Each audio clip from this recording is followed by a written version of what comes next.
I just got inspired to begin with the alap of a bhajan, The alap goes like this.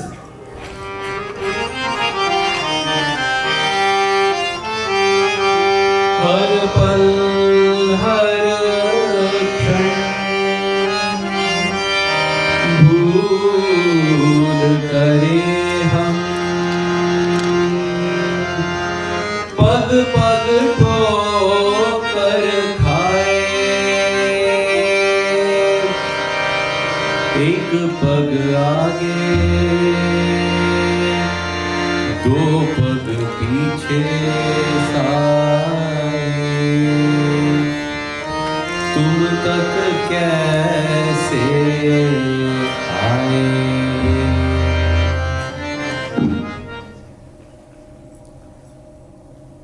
Such a poignant and beautiful prayer, a question in fact.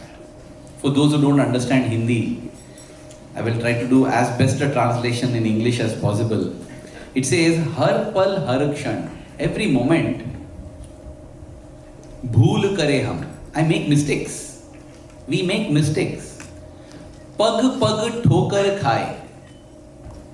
Every instance, at every step, I face obstacles. I face roadblocks. I stumble. एक पग आगे दो पग पीछे. I take one step forward and take two steps backwards. तुम तक कैसे आए? How will I ever reach you, O Lord? But the beauty of the Hindi language is that this depressing, fatalistic kind of statement also becomes a statement of wonder and awe. How? It becomes, God, every moment I make mistakes.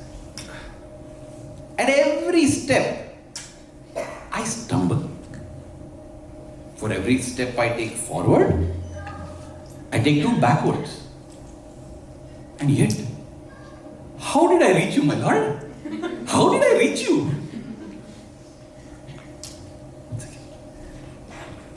The answer is there in the next line. तुम तक कैसे आए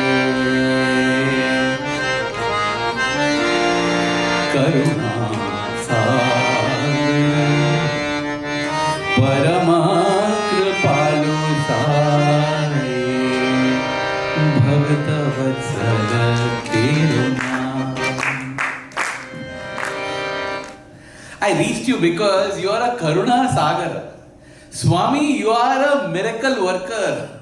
I stumble, I make mistakes. Every step I take forward, I go two backwards. And yet, Swami, yet all of us here have reached your lotus feet. How, Swami? Because you are a Karuna Sagar. You are a Bhakta Vatsal. You love the devotees. I say this because the topic that I was given was about the 100th birthday. What is the significance of the 100th birthday in my life, in our life? Yes, the 100th birthday is a landmark event. But then when I think about it, I feel as immense as it might be, that much insignificant it is. Because life goes on. 100th birthday came, 100th birthday went. What happened to our lives? That is the more important question to answer. And this journey of life will find fulfillment. How? What is fulfillment? In my humble opinion, fulfillment is that feeling of peace that passeth understanding, as the Christians say, of bliss, which is causeless happiness. It has to be a causeless happiness. That's how Swami has defined bliss. Because if your happiness has a cause, the happiness will be gone when the cause is gone. Why are you happy? Because I had a good lunch. Which means if there's no lunch, you won't be happy. Why are you happy? Because I had a wonderful wedding. If that wedding breaks or the wedding doesn't happen, you're not happy. Anytime you're feeling happy, ask yourself why you're feeling happy. If you find a cause, it's not bliss. And the purpose of our life is to find bliss, wherein we are happy irrespective of what happens, irrespective of what's happening. And how do we reach that? That is the journey I will attempt to travel today and take all of us along. Because this is a journey that has been prescribed by the most ancient of texts. This is a journey that has been highlighted so beautifully by our Swami. And not just by his words, by his actions and by how he has trained us. It was the 1972 summer course in Indian culture and philosophy. And as a talk was going on, Swami was seated on his chair. He turned to the student sitting next to him and asked him for a piece of paper. So the student thought that Swami wants to write something. Swami actually wanted to write something, but not in the way he had thought. So he went and got a piece of paper. Swami took that piece of paper and rolled it. Rolled it into a stylus, kind of. A pen. Today we have stylus. I think 1972 we had stylus in the 1000 AD and stylus now. The stylus is the most ancient writing instrument. It's also the most modern writing instrument. Anyway, Swami rolled it into a stylus, pen, and dipped it into his glass of water and kept it in his boy's pocket. So the boy was wondering what is happening.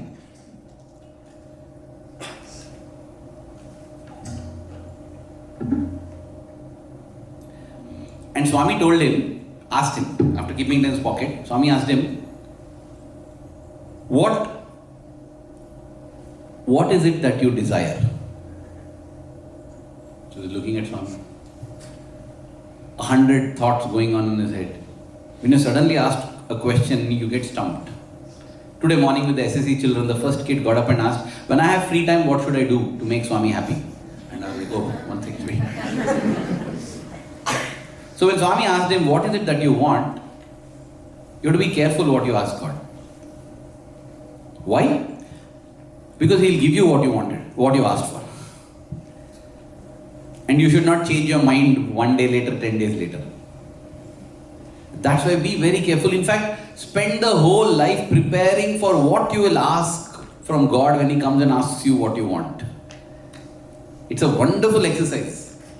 Just imagine if you are told that one wish that you ask will 100% be granted. Nothing after that. What is that one thing that you would like to ask?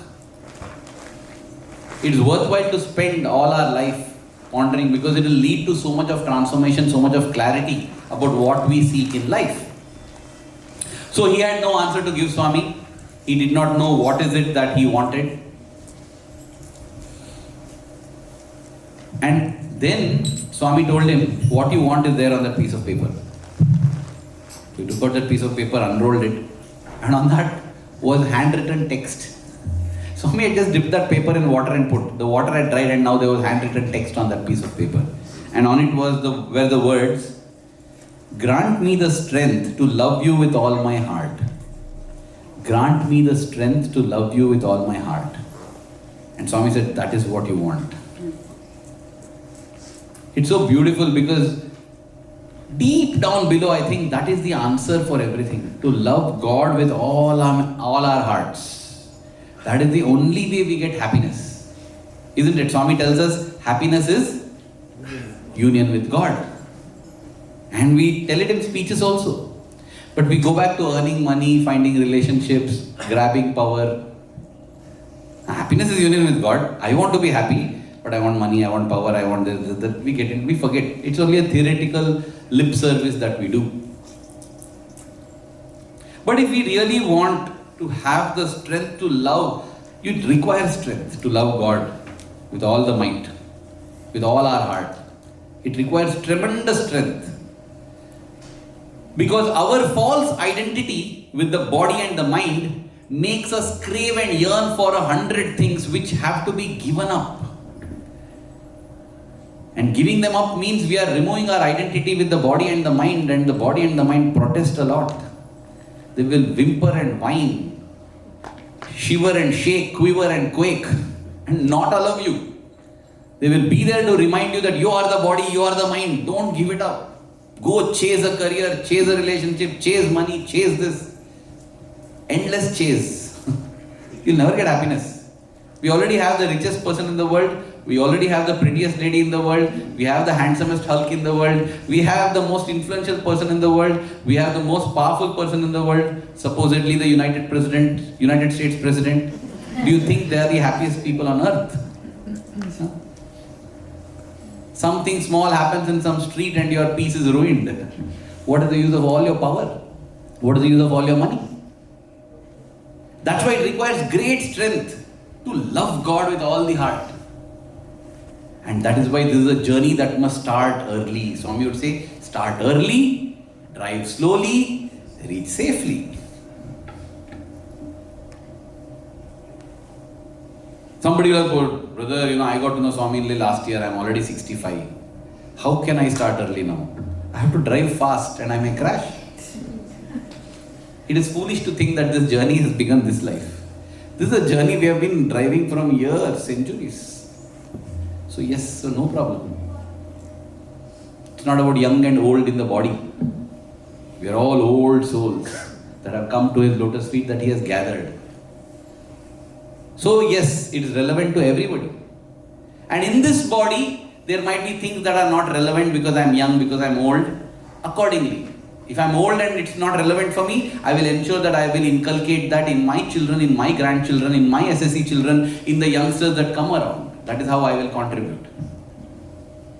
So this, as I said, is based on our scriptures, is based on Swami's teachings. Swami has amplified it.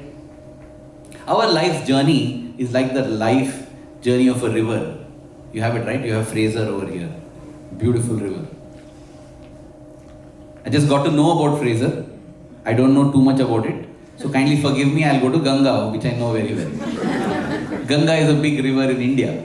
So I will compare with the Ganga and speak. Our life journey is like that of the river Ganga. I say this because Brother Sridhar was telling that when we do our Sandhya Vandana or whatever, we have to say that we are doing it in such and such a place, in such and such a time, on the banks of such and such a river. So we are usually accustomed to Godavari Tire, Yamuna Tire, and here Fraser Tire, he says.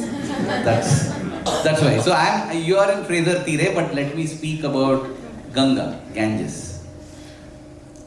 The whole life is divided into 4 quarters. 4 quarters.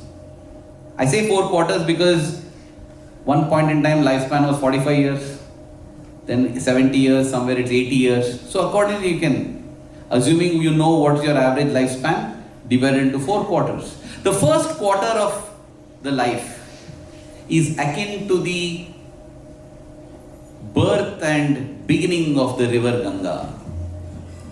She begins as river Bhagirathi from the Gaumukh cave as a spring, eternal spring, springs forth. She's young, she's energetic, she's bubbly, full of energy and vitality, rushing down the slopes of the mountain in all vigor, all gusto. Nothing can stop her. Any obstacle, she'll go over it. The first quarter of life, the youthful, the SSC and the young adults. The young adults, I would say, because our young adults have become a big band now. So let's divide them into YYAs and OYAs. The young YAs and the older YAs. So the YYAs and the SSC kids, you're like the river Ganga that's beginning. And this, the scriptures call as the Brahmacharya ashram. And look at any translation, they will say Brahmacharya means celibacy. The ashram of celibacy, where you are not married. That is just one aspect. It's like if somebody asks what is pneumonia, you say that is fever. That's one aspect, one thing. There are so many things, it's so much more. So Brahmacharya is celibacy, but even that celibacy, or where you don't look at a person of the opposite gender and get into sexual relationships. That's how it's understood. That's just a small aspect. Brahman charyati iti Brahmacharya. Brahman is God, the Supreme Lord. Who? Jesus or Allah or Buddha? You call it what? When I'm thirsty, what do I drink? Do I drink water or Neeru? Do I drink Neeru or Pani? Do I drink Pani or Tanni? It's the same thing. It's the same thing. I call it different name and form. So when I say the Supreme Lord, I'm meaning that one Supreme Lord who has all the names. It's not a he, it's not a she, it's not a it, it's a he, it's a she, it's a it also. Everything. That Supreme Lord, whatever name and form you would like to call, that is Brahman. The term Brahman, it's not Brahma. So in Sanskrit we have Brahma, who is supposed to be the creative aspect of God. There is Vishnu, who is supposed to be the protective and preserving aspect of God, and there is Shiva, who is the destroying aspect of God. All three are needed. So there are just aspects of God. Brahman is not Brahma. Brahman is the ultimate, the power, God. So Charayati means to seek. To seek that Brahman, that is Brahmacharya stage. That is why SSC becomes so important. Yes, you need academics, you need to study, you need to play, but remember, because this is not going to give you joy in life. Swami would say, education must be for life, not for a mere living. Your academic education is for your living, because you need to. But why are you living? Your academic education is akin to the seat that you choose in your aircraft, the food option that you choose in the aircraft, the entertainment options available, the pillow that you take and go, the clothes that you wear, all this. Education for living, that's academic education. Your education for life is, where are you booked to? If your plane does not take off and it's not flying, what is the use of all the other things? Yes, choose your entertainment options, choose your clothing, choose your food options, do all that. But remember, the important thing is to get there. It doesn't matter whether you're in an economy class or business class or first class, because all classes fly there only. Yeah, the journey can be a little more comfortable, that's all. But the important thing is the journey. If you're given a choice that you will not have food, you will not have anything, you will not be given drink, you will not have entertainment options, you have budget airlines. I traveled to Singapore once, Tiger Airlines. I thought they let down a rope for me to get down from the aircraft. I felt that the lady in front of me was sitting on my lap. But I got to Singapore. The point of matter is, if I had been given a choice of a comfortable bed and my own room with all the luxurious dining and movies, but you know what? At the end of 3 hours, you're still in Bangalore. No. I will rather choose Tiger Airways and go to Singapore. Because I know it's uncomfortable, but more important is I reach the destination. So too it is. The careers that we have, the relationships that we pursue, the positions that we hold, the countries that we live in, it affects our conveniences and comforts. But the most important, seek the Lord. This is taught at a young age. That is why everyone would be sent to a Gurukula in ancient Bharat. Whether you are the child of a king or the child of a pauper, you go to the Gurukula and wear the same clothes. Just like how Swami started, everyone wears white and white. You may be able to afford great silk clothes, but no, you have to wear white and white, cotton. You may not be able to, everyone wears. So nobody knows. When we as students walk, there you have a prime minister's son, was there. There you have a business owner's son, who is owning a multi-billion-dollar business. And here I am, a middle-class family, here somebody else is. None of us know who we are, because we are all the same. We are all here to learn to seek God. That is the system that Swami set up. You will eat the same food. That's why Swami said more important than university is the hostel. Because you will eat the same food. Yeah, your father might be able to afford much, your father may not be able to afford, but you'll all eat the same food. Because this is the truth to learn. And this is the most important thing that has to be inculcated in the Brahmacharya stage. In the childhood stage, that listen, life is about reaching God. Life is about realizing that there is only one divinity in everyone. The whole world is united. We teach them that, cells come together and form tissues. Tissues come together and form organs. Organs come together and form organ systems. Organ systems come together to form organism. And there we stop. No organisms come together to form community. Communities come together to form society. Societies come together to form nature. Nature comes together. That is the universal form of the Lord. When we say Brahmanda Nayaka Baba Partipurishwara Baba, you are the master of the universe who has come as the resident of Puttaparthi. This is the cosmic form of the Lord. This is the Divya Darshan that Lord Krishna gave Arjuna. Sahasrajirja Purushaha Sahasraksha Sahasrapad. That's how it was described. The Lord has 1,000 eyes, 1,000 heads. And Swami tells in his discourse, because back in those days, 1,000 people used to live together. So they used to say that every head you see is God's head. Every eye you see is God's eye. Doesn't mean that God is a 1,000-headed creature. No. Today, Swami, in the discourse, Swami says, today it would have been Koti Shirsha. Crores of heads. Because every head you see is a divine head. This is the truth. And that is what is taught. They are not teaching Vedas. They are vibrations, first of all, which benefit us. That apart, they have deep meaning. As we evolve, we understand more and more meanings. They emerge. And these are taught. Yes, of course, you are also taught writing, poetry, arithmetic, science. All that is also taught in the Gurukula. But this is main. Vidyanam Atma Vidya. You have to learn this, that everyone is divine. It may not make sense to the child, but tell the child, this is the truth. Because truth has its way of germinating. Plant the seed. To plant the seed, we must know the truth, right? I should not plant a weed there. That is the importance. So if somebody who is not in the Brahmacharya stage says that, you know what, I didn't know all this when I was in Brahmacharya stage, it's never too late. Somebody once came and told, not somebody, my own mother, I told her about Google. Google, wow. She didn't know that you can just search and it will give answers. So you know what, I've wasted 15 years. I didn't know only all this. Now what should I do? I said, no, just start using now.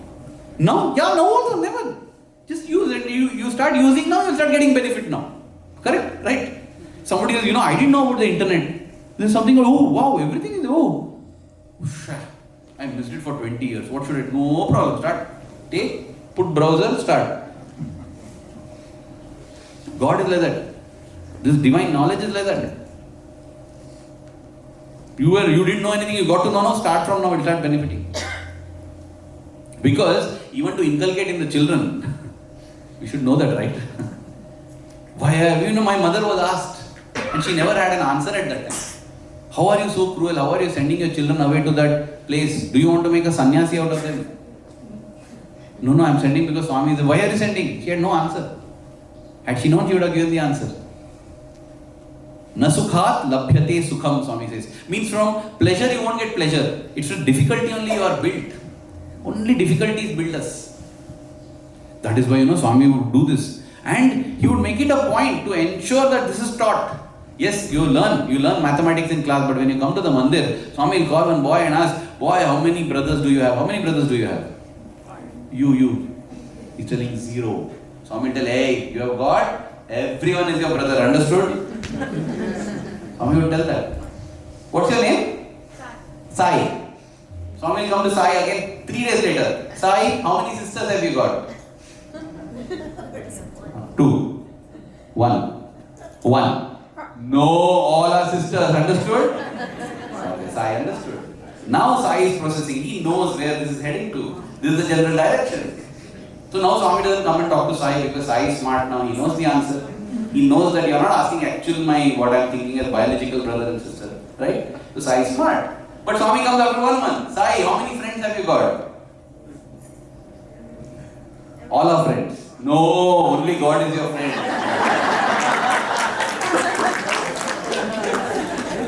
Swami will do this repeatedly, again and again. Sometimes, of course, he would come and ask, Sai, how many wives you have got? And he would tell, I don't answer, all are wives. No.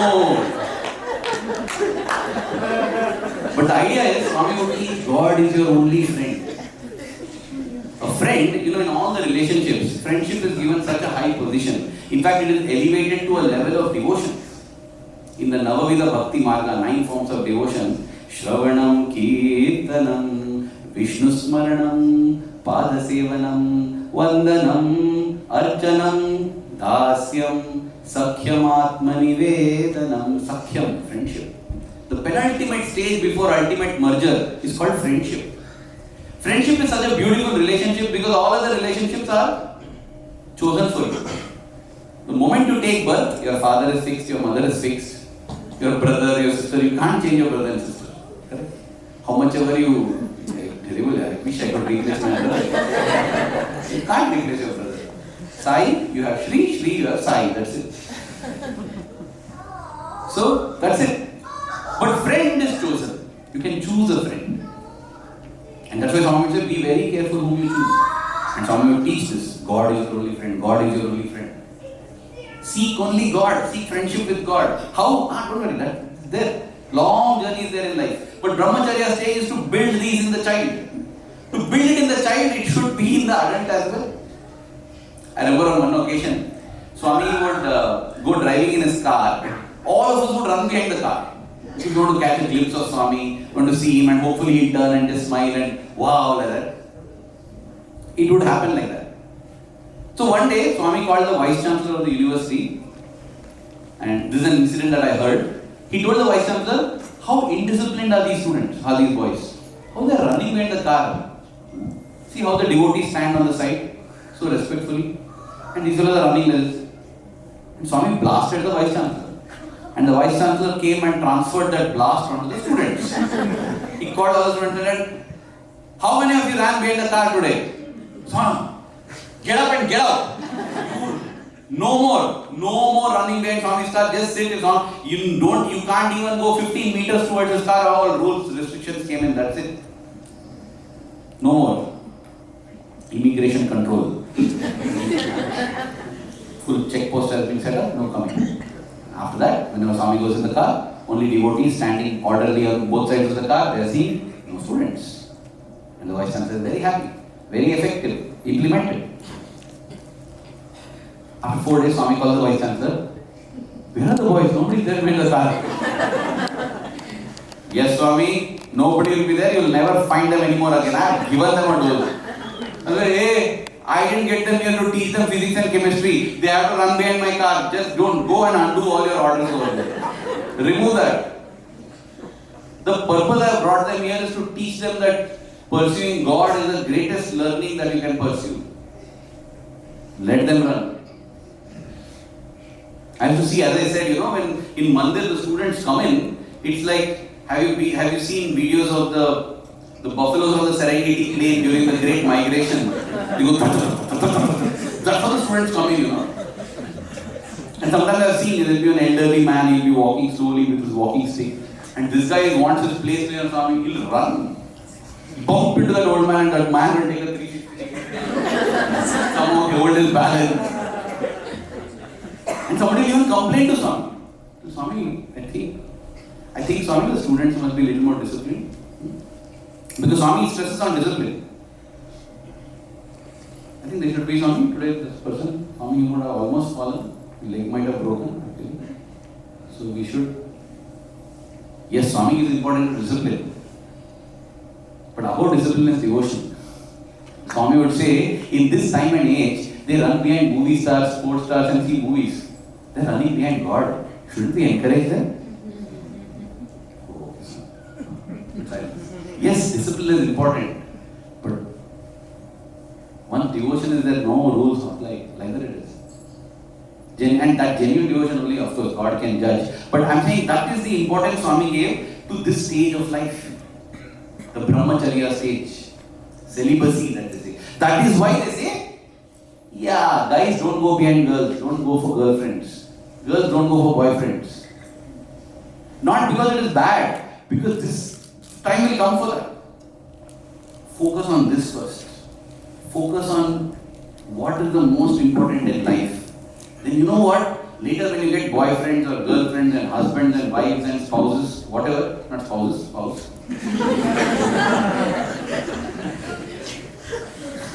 Yeah, so when you get that, you will find fulfillment there also. But if your Brahmacharya is not strong, the other stages will suffer as well. It will suffer. If you indulge in all these things which are supposed to be later now, not like it's a sin and all that. You only will not be able to enjoy that when that comes. Really. And that is why, again, the scriptures say that there are 4 objectives to human life. Dharma, anybody knows? SSC? Dharma, Artha, Kama, Moksha. Dharma means right conduct. Loose translation, Dharma is much more than that. Yeah, right conduct. Artha is wealth. All kinds of wealth, not just money. Skill, talent, ability, everything. Wealth. Kama is desire. Moksha is merger with the Lord.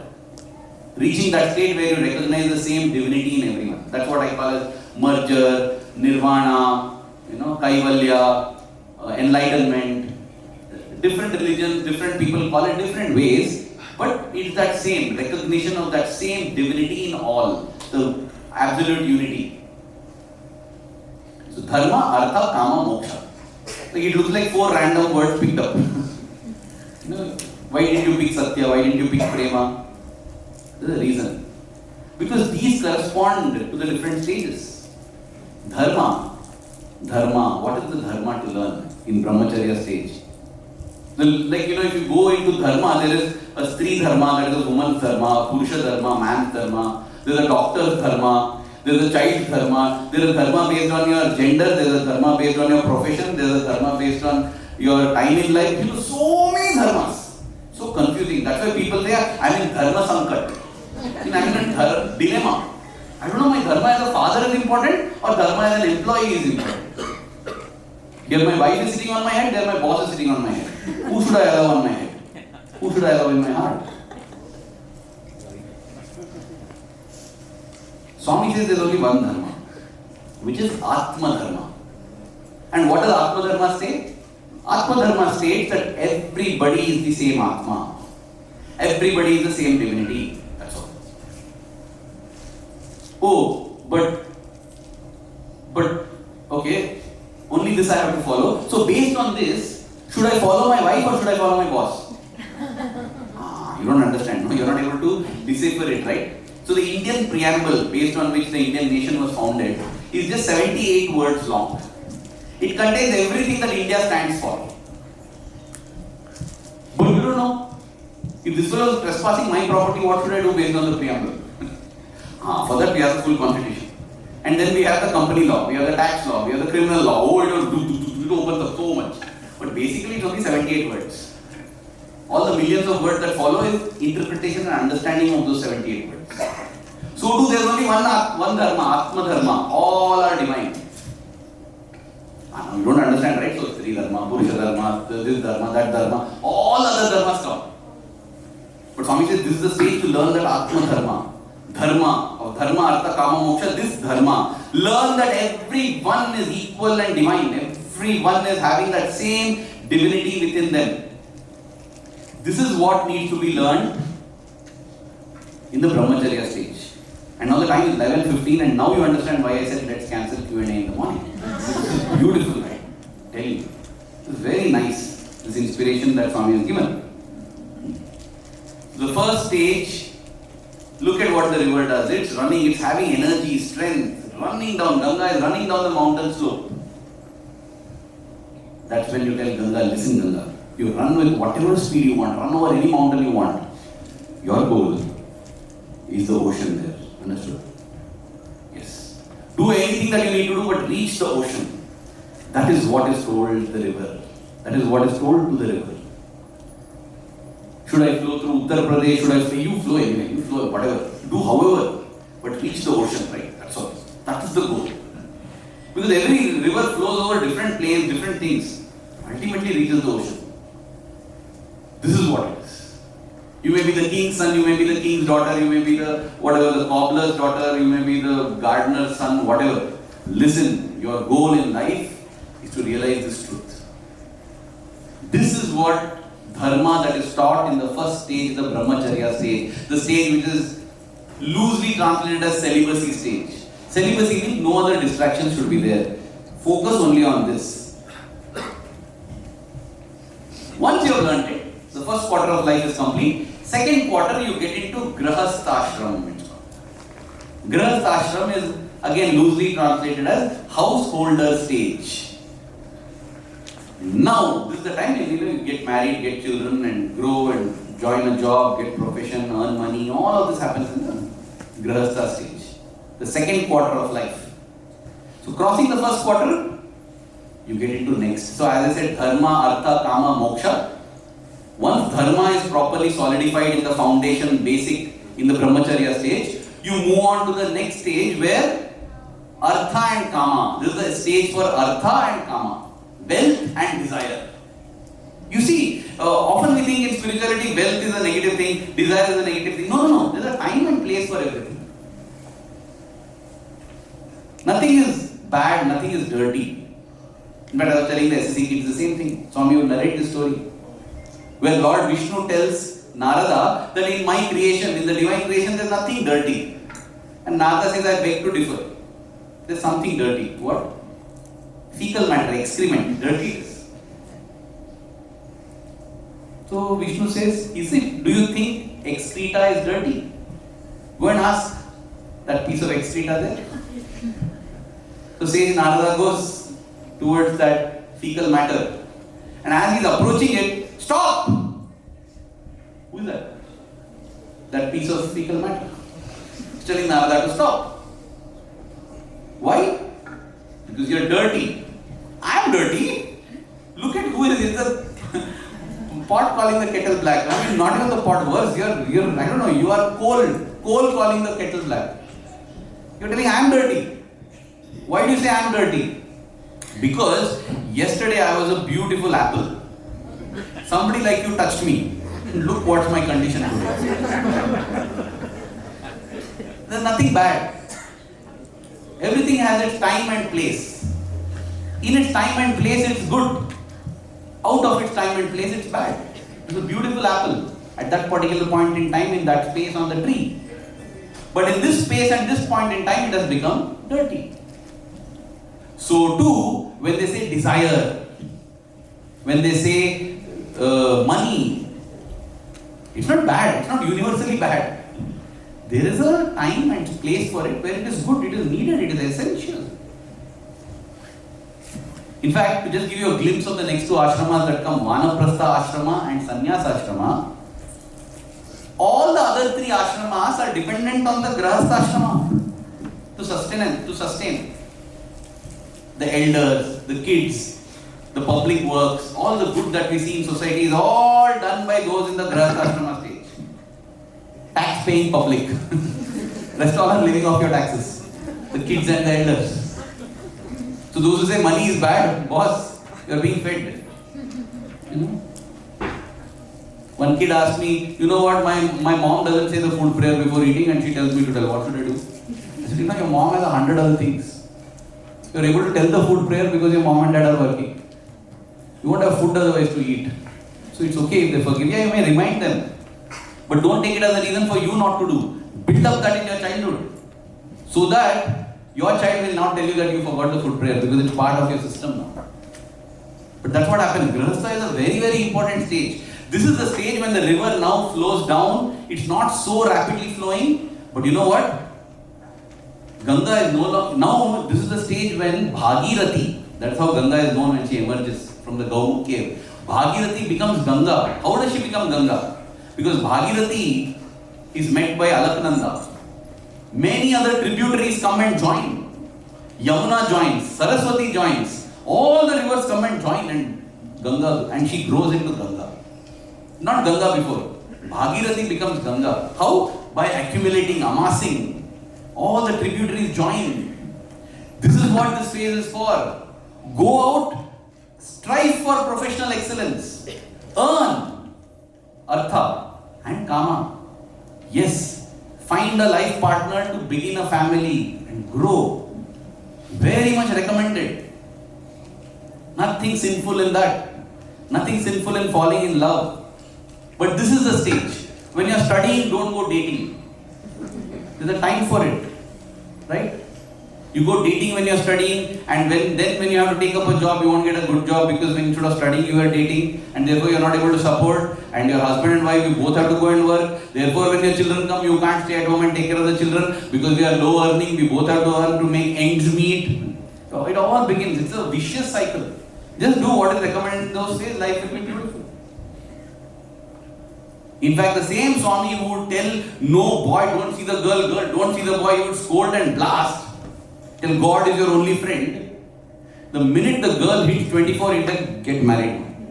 The minute boy hits 28, get married. Why 28 for boy, 24 for girl? Because in my opinion, I feel that is the maturity level same. 28-year-old boy, 24-year-old girl, same maturity. Yes, clear. Boys take a little more time to mature. Girls are talking fast. They biologically also mature fast. We take our time, we are relaxed. Cool it is, no problem. That's why I get it. And Swami would say, 28, 24, married, get married. What is the Swami you have? No, get married. Swami would be very... If you don't want to get married, then that's a different matter.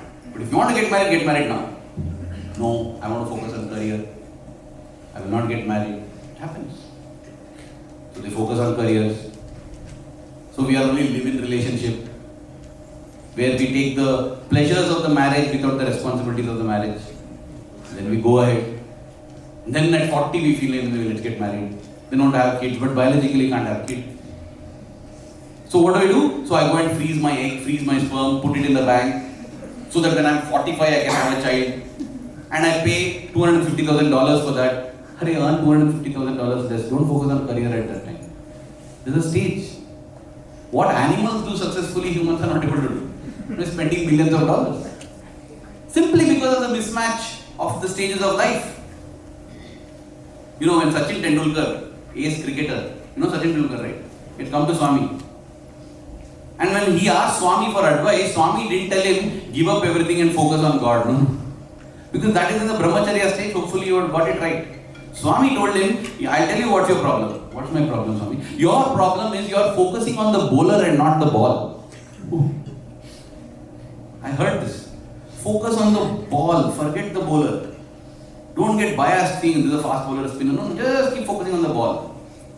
December 1997, when the Sri Sathya Sai Unity Cup match was held at Puttaparthi. This is the advice that my God is giving to a person who is considered the God of cricket. Cricketing advice. And the cricketing God acknowledged and said it was very important. And the records speak for it. Go and see Sachin Tendulkar's best year, statistics wise, 1998. Is it a coincidence that 1998 comes after 1997 when Swami spoke to him? That to December 27th, 1997. Swami didn't tell him, give up everything, sit and meditate. No, go strive, become better, become a better cricketer. Why? Again, that is important. This is where we start maturing. Artha and Kama, yes, wealth and influence. Wealth and desire. But for what? What does the river do? What does Ganga do after she becomes Ganga? She nourishes a whole civilization over there. All the great civilizations on planet Earth have been born on the banks of a river. Every major city in the world is on the banks of a river. Because river is life, river is sustenance. That's what I said the Grihastha ashram does. It sustains all the other ashramas. It sustains. Earn so that you can sustain, not hold and keep. Swami would say that money is like manure. Spread it all around, it gives rise to a garden. Keep it in your shed, it stinks. Money, blood, manure, they have to keep flowing. Blood also accumulates, it's a clot, it's a pus. It causes embolism, you will die. Blood has to keep flowing. Manure has to keep flowing. Anything, Swami says, everything you see, if you have to receive anything, you have to give. Yesterday I was telling the young girls, just keep breathing in, don't breathe out. Can't, have to breathe out. Keep eating, don't answer the call of nature. You can't. Anything that you take, you have to give. Then only the flow has to be there. So also, it is for this. Yes, the Ganga is accumulating.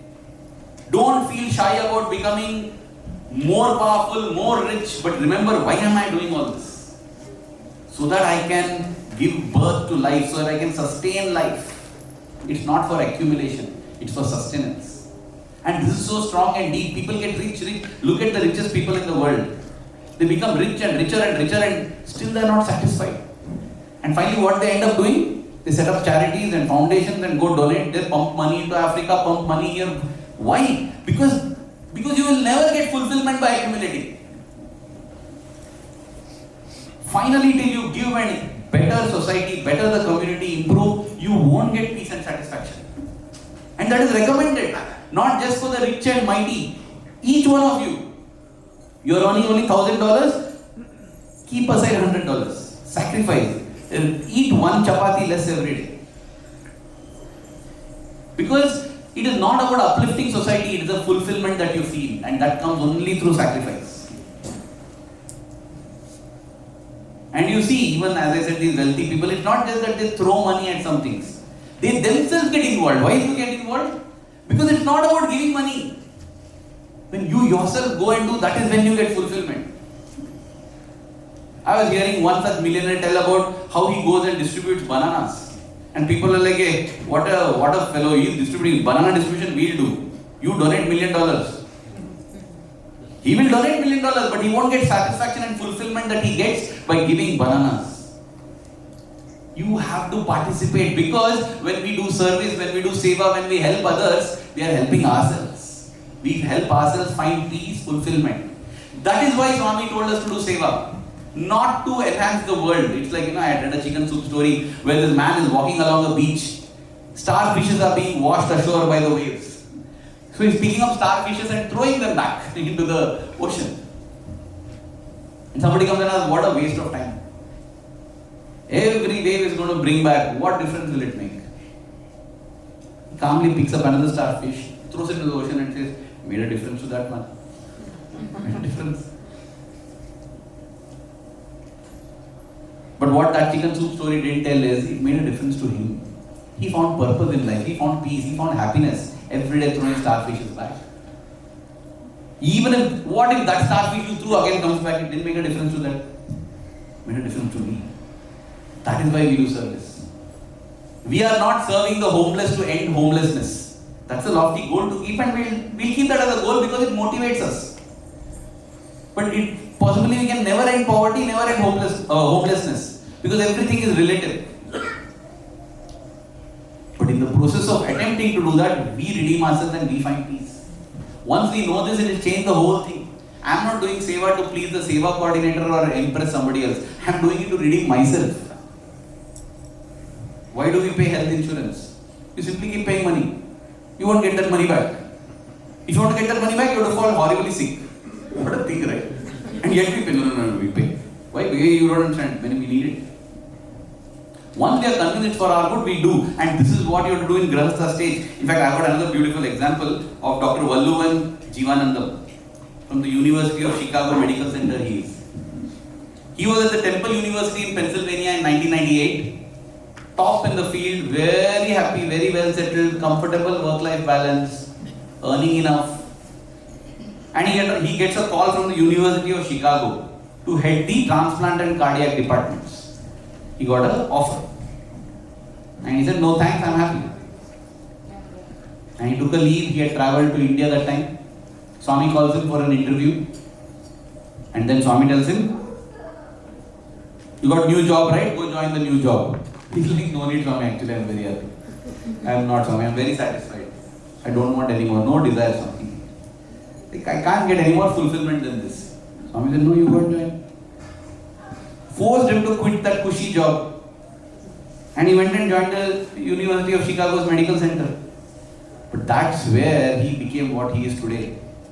He's an expert in high-risk cardiac surgery. That's where the maximum need was.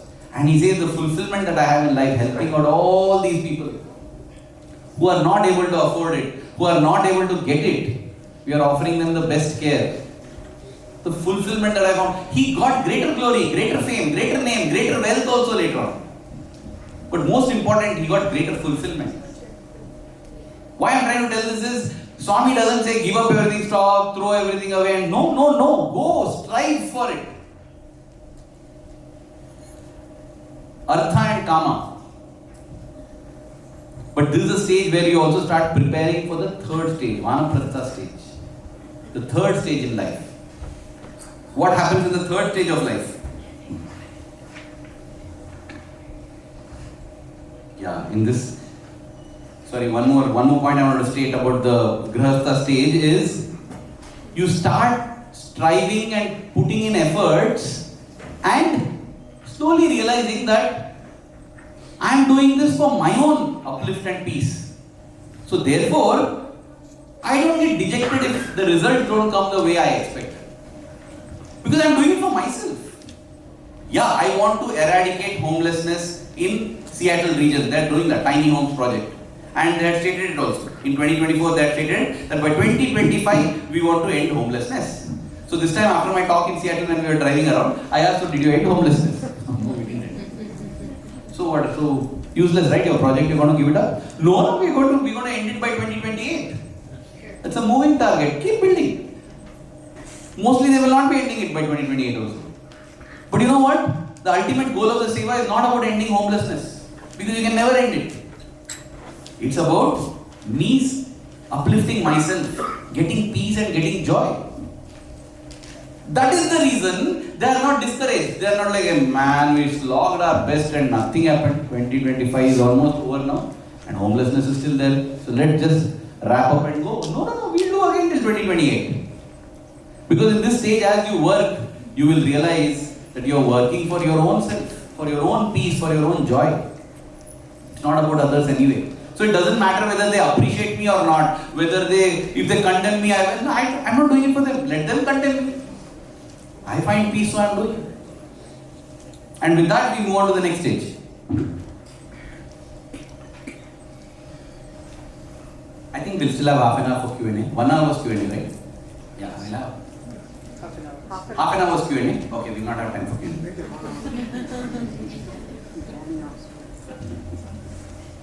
We'll have it directly in the evening. Yeah. So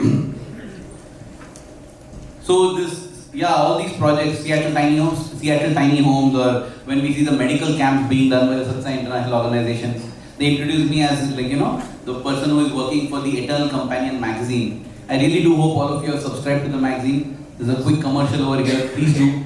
Just Google search for Satya Sai Eternal Companion.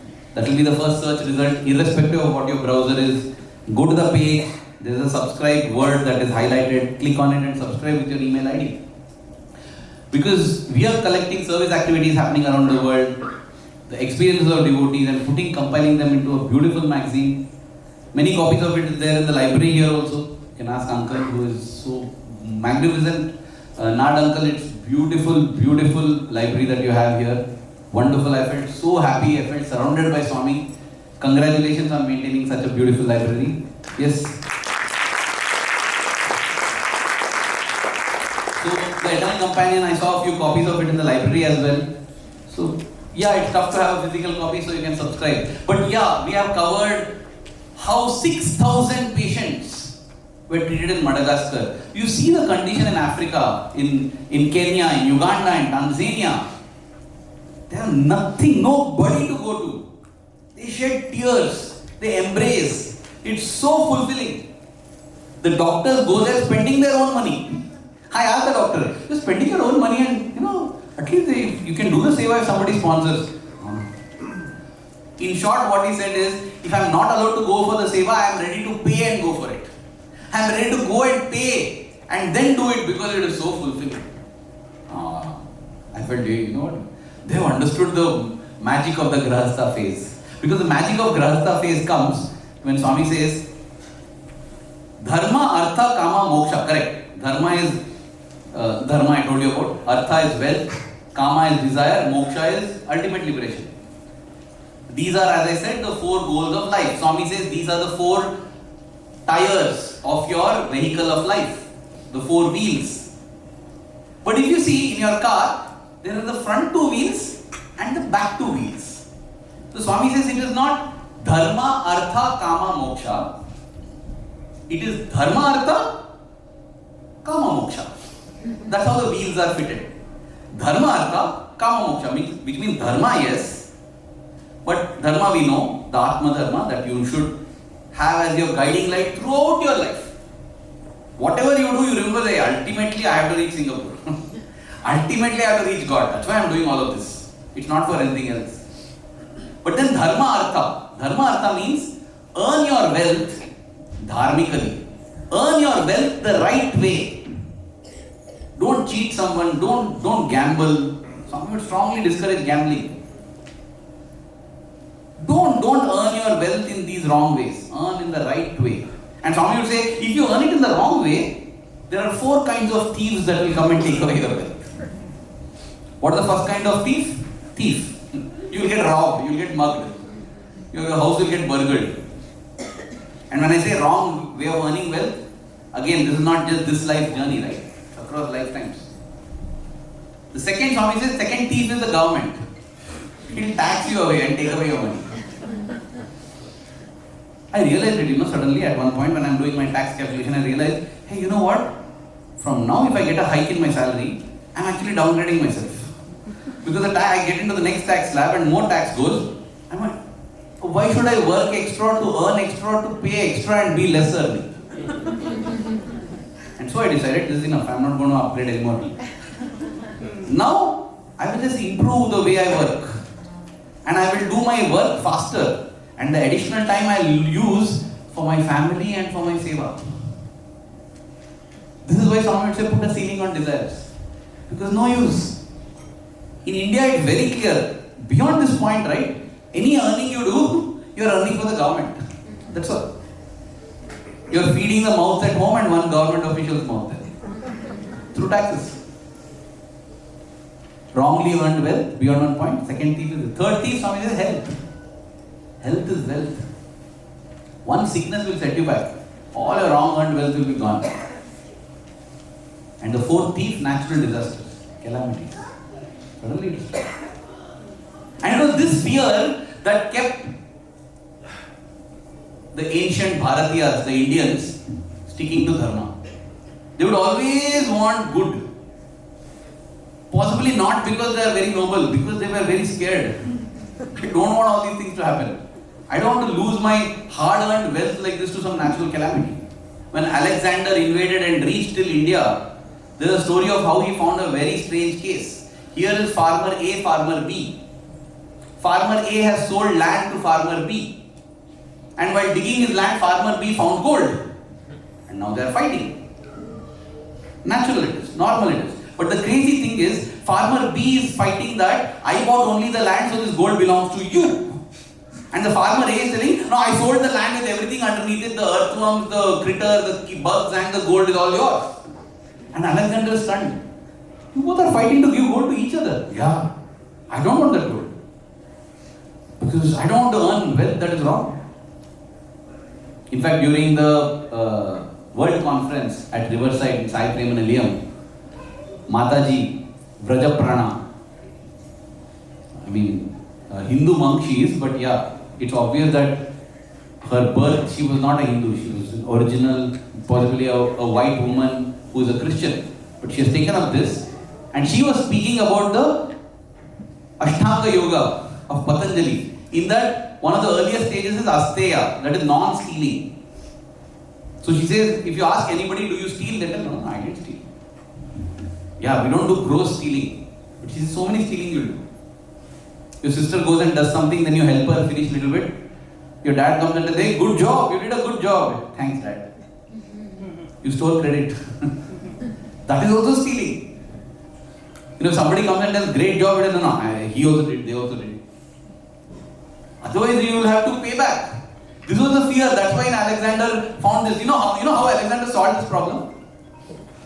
Yeah, can everybody switch off their mobile phones, please? So, how did Alexander solve this farmer problem? He found out that one farmer had a son, the other had a daughter. He said, marry them and give them the gold as a wedding gift. Nice. So he solved. But this is the reason it would happen. In Chicken Soup for the Soul, I read another story of an American farmer this time. He used to win the prize for the best corn. And after winning it, 3 years in a row he wins. What does he do immediately after that? He'll distribute the corn to all the other farmers nearby. And they'll tell him, why are you doing this? It affects your chances in the next competition, right? Keep your corn to yourself. He says, listen, you and me know that I am the winner. The bees don't know that. They will just go and pollinate across anything. And if my neighbor is growing junk corn, a bee will pollinate my corn with his corn. And I will also get bad corn. Only way for me to get best corn is to ensure that all the cornfields around me is good corn. Enlightened self-interest. The highest form of selflessness is selfishness only. Really, because it benefits you the most. This is what we learn in the Grihastha stage as we step into the Vanaprastha stage. Now we come to the Vanaprastha stage. What happens to the river Ganga now? Yeah, as I said, Dharma Artha. Sorry, I'll complete that. Dharma Artha, wherein I earn wealth in a proper manner, and Kama Moksha. Kama Moksha is I now evolved to have desire only for that ultimate.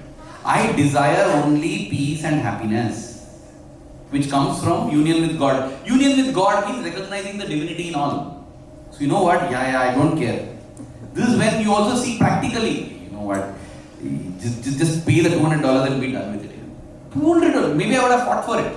But now I am wise. No, it's not worth losing. It's okay. Give. You see that happening right in your own. You would have fought for every dollar, maybe in righteous indignation, blood would have boiled and all. It's okay. I see young drivers, they crash the car. What? They start yelling, the elder. Okay, fine, it's okay. Yeah. Fine, you don't pay with your, I'll take care also, no problem. But dad, how are you doing that? Don't. He's supposed to wait, it's okay. I value peace more. Peace is important. Ultimately, this is also what you want also. You learn. That's why when boys become dads, they understand the wisdom of the dad. Now I'm understanding, why is my dad?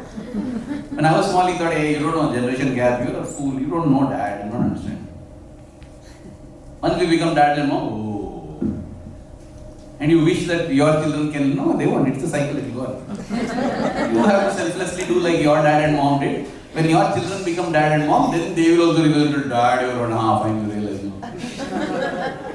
So the cycle goes on. But you start valuing peace. That's why Kama Moksha. You have desire for that ultimate enlightenment. Everything else is okay, fine, it's okay. And that's why what does the river start doing when it enters the Vanaprastha stage? The same Ganga that accumulated all tributaries, right? I want it growing. Grow big, nothing wrong in growing big. That same Ganga now starts breaking into distributaries. You accumulated and now, give. They set up trust, they do this, you do this. No. Really? Abdul Kalam, the President of India, a very popular President of India, very well-loved President of India. The day he became President of India, he just wrote away all his property, houses, everything to who? Different charities or different, he just wrote it off. He keeps something at least. Yeah, I'm keeping. I've got 3 dhotis and 3 shirts. Why? Because as per the Constitution of India, once you're a president, your travel, your food, your clothes, your staying, everything will be taken care till the end of your life.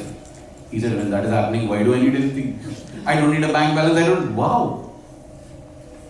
And despite that, he's possibly the only president who did that. Every president got the same privilege. But he's the only president who gave away everything. And finally, when the great man passed on, all his belongings fitted in one suitcase. I have come to Canada with 4 suitcases. See, what a long journey I have to do. Abdul Kalam said, when you die, all the wealth you leave behind is the time that you wasted. You didn't need it. Many times it happens. I've seen business houses in India shutting down because the children say, Dad, I don't want to do this business. No need. What do you want to do? I want to do figure skating. You're crazy or what? I built a multi-million-dollar empire for you. Why? I don't want it, Dad. Just walk away. And the dad is like, what do I do? Yeah, why did you ask that? Not needed. The children may not be interested in that also. Sometimes they are. Yeah, okay. But I'm saying, this is what you have to start inculcating in the Vanaprastha stage, which is the 3rd quarter of life. Like the river, it starts distributing. This is the stage when the river Ganga builds the fertile Gangetic plain. Maximum productivity, because she's just breaking apart. So many rivers. Give away, take, nothing. Because I have to reach the ocean, that's all. Once I reach ocean, I am salty you. I have no existence at all after that. Okay? So take. Once I am dead and gone, nothing. Professor Anil Kumar, the amazing, awesome Professor Anil Kumar. Once somebody got up and asked him one useless question, like, we should always ask useful questions. Questions that will help me progress in my journey of life. Not questions for the sake of asking and for the sake of appearing smart. So somebody asked him, "Sir, what do you say about life after death?" He said, "I don't know life after death. I believe in life before death. So let's focus on that." Yes. So the river focuses on life before death. Give away the what? Take, breaks into distributaries. Tries to ensure that maximum growth can happen. That way. I told you about Abdul Kalam. Let me tell you about Kamavadani Garu, a great Vedic scholar. As I said, detachment, right? You don't hold on to anything. You're detached because you can't. You don't collect the earphones from the aircraft and keep in your pocket. No need. You leave it here. What about my next journey? Next journey you get earphones there. You can't carry, no need of carrying the earphones from this journey to that journey. You can't carry your wealth from this life to next life. No. You have to start back from square one there. Carry across to that life only what you are allowed. When I was entering the aircraft during my first international travel, as I said, Tiger Airlines, I got to know they won't give you water also. So I had some juice and bananas with me. As I'm crossing the gate there, that fellow caught the banana and threw it in the bin. He threw the juice also, it is not allowed. I'm like, oh God. 4 hours I was hungry and thirsty. But I was just thinking, I went to the market, selected, because I like one kind of banana. That type I selected, kept it neatly packed, did everything and came. Here he just chucked it and sent me without it. I should not do this in life. I should not carefully spend time and accumulate that which I can't carry across. At the death gate, there is a stop, boss, leave all this, go. I spent my whole life collecting that. Your foolishness. Collect only that which is allowed past the immigration and past the security check. And that Swami says are the results of your deeds. Good deeds alone matter, that's all. Can't carry your wealth, can't carry your acquaintances, really nothing you can carry, your house, nothing. It's all convenience during the journey. You can't carry the screen of the phone, plane and go. No, that is the entertainment during the flight, that's it. You go back, you can't carry it. So, focus on the right things. This is a way to start detaching now. In fact, in life, this is a stage when husband and wife become brother and sister. Because we are marching together towards God. It's done. Child rearing, child bearing, growing, everything is done now. And you start growing into thinking everybody is my child. Expansion love, Swami says, you have to expand in your love. So Shri or Sai, can you guess, if I ask you the question, who do I love the most in my life? What do you think is the answer? Yeah, you will tell us, because that's the image I have built for myself. Aravind loves Swami. But you know whom I love more than Swami? Myself. Who would say you are Swami now? Oh, thank you. Very sweet of him, saying that I am Swami. But all of us love ourselves the most. Very selfish we are. That's why, marriage becomes a great thing. You can go to the forest, control anger, get married.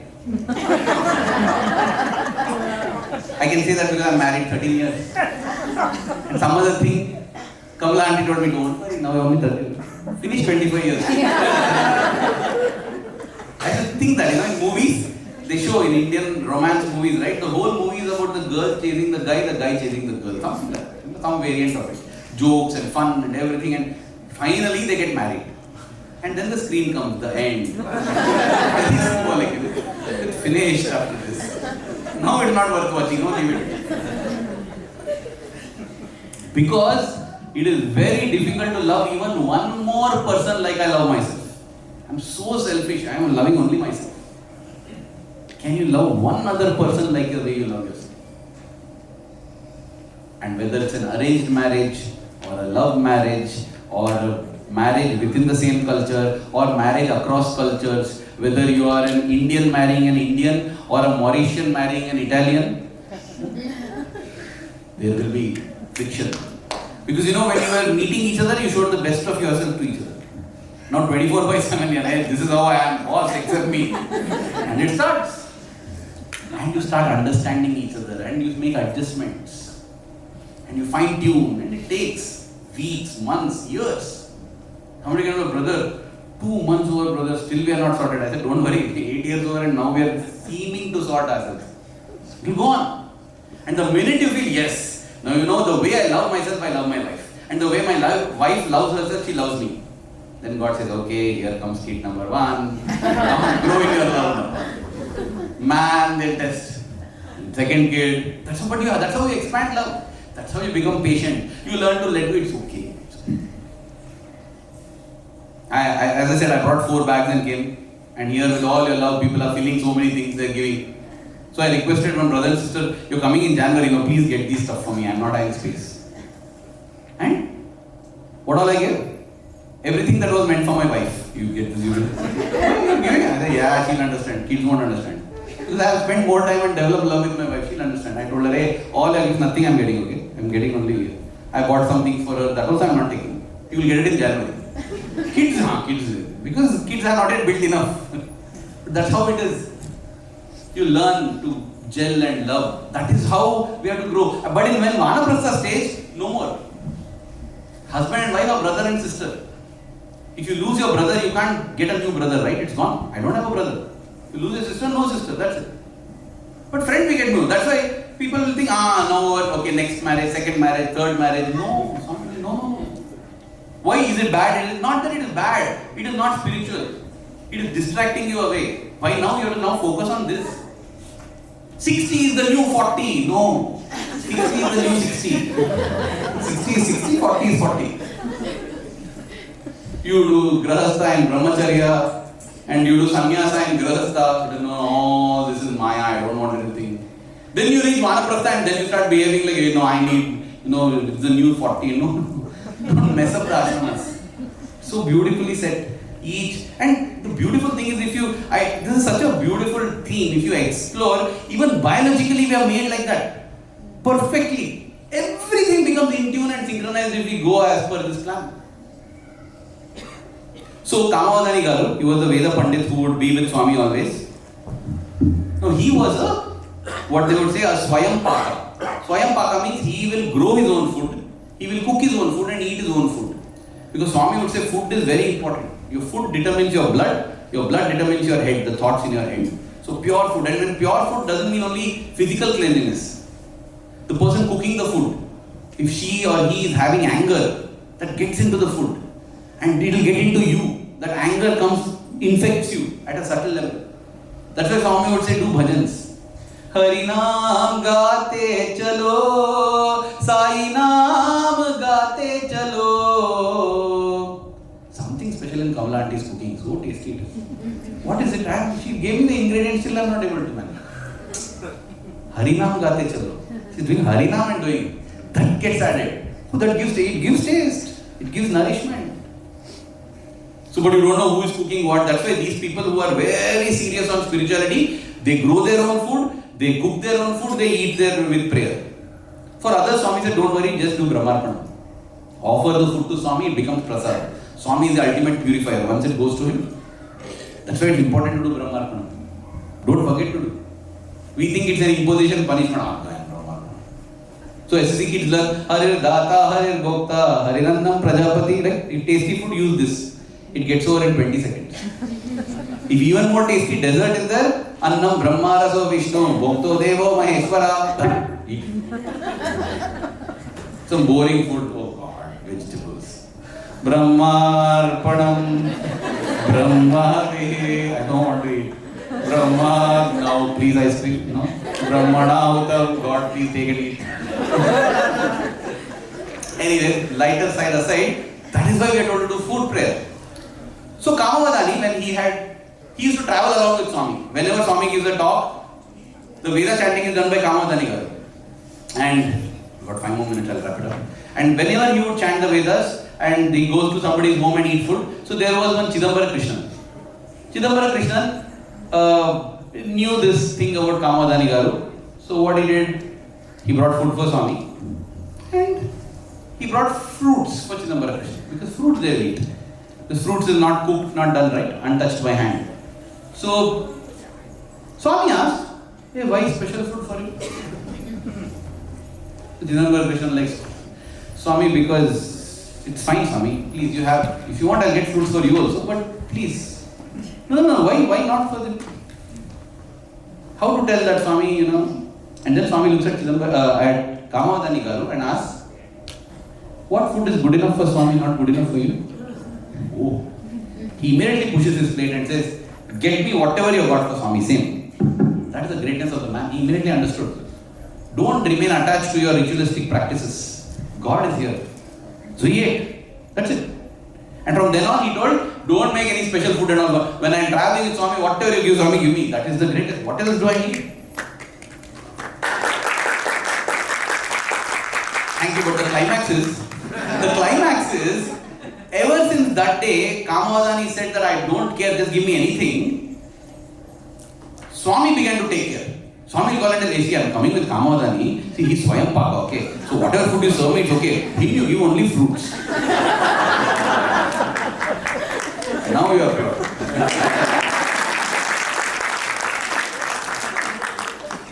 So Swami was just telling you, start detaching. Don't get attached to anything. Your practice, your this, your that. No, just give up.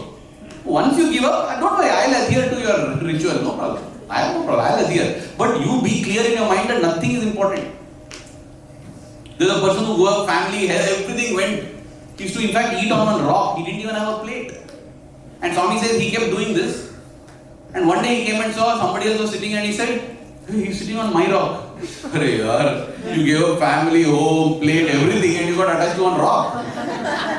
Attachment is so like that. But this is a phase when you start detaching, like the Ganga does. Dharma, artha, kama, moksha. Kama is only for moksha. Kama is only for moksha. Desire is only for peace and joy. And then, having done that, you come to the final stage, sannyasa, where you just renounce. No husband, no wife, nothing. Each one of us are individual travelers to reach the ultimate, seeking our own happiness.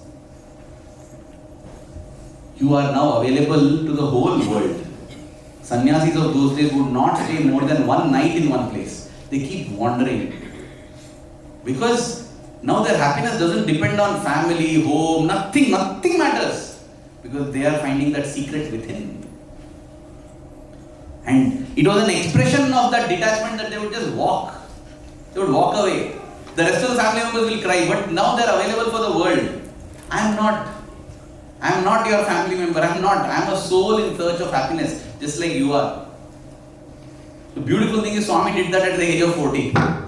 My devotees are calling and he left home. I have no family, I have nothing. That's an exceptional case. That's the avatar. But this is our general case. We need not leave home at 14. But please start thinking about leaving by the time you are 80. Swami would say, your teeth start falling, you put dentures. Your hair start whitening, you will put dye. Your skin start wrinkling, you have a skincare regimen. And then death comes and says, oh, you came suddenly. I didn't come suddenly. I dropped your teeth, I colored your hair, I made your skin green, you didn't pay attention. I did all of that and I am coming. And we are not ready for it. Start preparing now. Start preparing for that ultimate physical reality which is death. And this is when the seed that has been planted that you are Brahman comes to help. Helps to overcome the fear of death because I am not dying. I am not the body. This is where it comes. But the desire is only God, only God, only God. But Swami says when the river comes to the ocean, right, it simply can't merge. The ocean pushes back. We have backwaters, we have estuaries. We have seen all beautiful things over here. It pushes back. The ocean pushes and tells the river, no, be a river, you are amazing man. You are the awesome river. You sustain life. You have fertilized the whole of India, made the whole land fertile. You are the great river Ganga. Be Ganga. Ganga says, no, my goal is to merge in you. So Ganga and the ocean, the river and the ocean fight. Annamacharya is a great Telugu poet, saint, sage, who went through all these phases in life. Married 2 wives in fact. who's in full pleasure. He's supposed to be the sword of Lord Vishnu who has come to teach the path to God, and he is now enjoying family life here. And it's shown so beautifully in the Telugu movie. Goddess Lakshmi asks Narayana, hey, what is he doing here? What is it? And he goes. And Narayana comes and tells, what are you doing? He's simply spending time with the two wives. He says, yeah, they're the most beautiful beings in the world. But that beauty won't last. Yeah, I know, as long as it lasts, I'll enjoy it. But what if I show you someone more beautiful and that beauty will last forever? Not possible. And he says, yes, come. Takes him to Lord Venkateshwara, shows, and he falls in love. That's because that soul was prepared across many births. Don't try it. Don't tell your wife, you come and see this photo of Swami, and that will not work. But a soul that has prepared, he recognizes, and Annamaya becomes Annamacharya. He starts composing kirtans. Why he's just singing the glory of the Lord? Both his wives also join him. They don't have children. They both give up their lives in service of the Lord. And now Annamacharya is like, you know what, his both wives, they get liberated because of singing these kirtans. Many people get liberated because of the kirtans. And he's like, God, what's happening? My kirtans. Others are getting liberated. I'm not getting liberated. And so he says, you know what, I don't want this kirtan. I don't want any of this. Picks up all of that. Goes, climbs up the mountain. And goes and throws it at the Lord's feet and says, Lord, take all of them, burn them, do whatever you want. I want you. My objective of doing all this is to reach you. I don't want to get lost in doing this. And there the Lord manifests himself. What a beautiful, touching scene that is in the movie. The Lord manifests himself and embraces Annamacharya. And he embraces and he says, Lord, I don't want anything, only this I want. And Annamacharya, you are such a great kirtan singer, such a composer, you are, wow. I will make you Chiranjeevi. You live forever. Go. Sing my glories and become famous. He says, no. Don't tempt me with the in-flight entertainment. I want to land and reach my destination. And then the Lord uses the ultimate. It is so touching, you know. The Lord tells Annamacharya, I don't want you to merge in me, Annamacharya. Because if you merge in me, who will sing for me? I don't have anybody to sing for me. The final push of the ocean. And Annamacharya says, Lord, you will not need me to sing for you. I will be in you, with you always. There will be no difference between you and me. I can't bear this separation anymore, Lord. Please, you are beyond emotions. You are beyond everything. Please, stop fooling me. Please let me become one with you. That's how Annamacharya ends. That is how, in perfect peace, joy and fulfillment, moksha, dharma, artha, kama, dharma, artha, kama, moksha, finally moksha. Peace, fulfillment, and a life so well led that even to this day people remember Annamacharya. Annamaya didn't go to conquer wealth, didn't go nothing. He just loved God. And he got both peace and joy and the worldly name and fame as well. His legacy will live on forever. The monkey that associated with Rama lives on forever. It's only in association with God that we get even worldly glory of living on forever. All others will be forgotten in the sands of time. Not those who associate with God. In view of this now, what is the 100th birthday? Just another event. And yet, as this logo so beautifully shows, infinity. It's about seeking that infinity. The 100th birthday is another reminder that don't rest till you find that infinity. That infinite peace, infinite joy. Peace that passeth understanding and joy that is causeless. Dear Swami, may the 100th birthday be another awakening call to us to not rest, but seek you. And may the love that we have for you in our hearts keep growing stronger every passing moment. Thank you. Jai Sai Ram.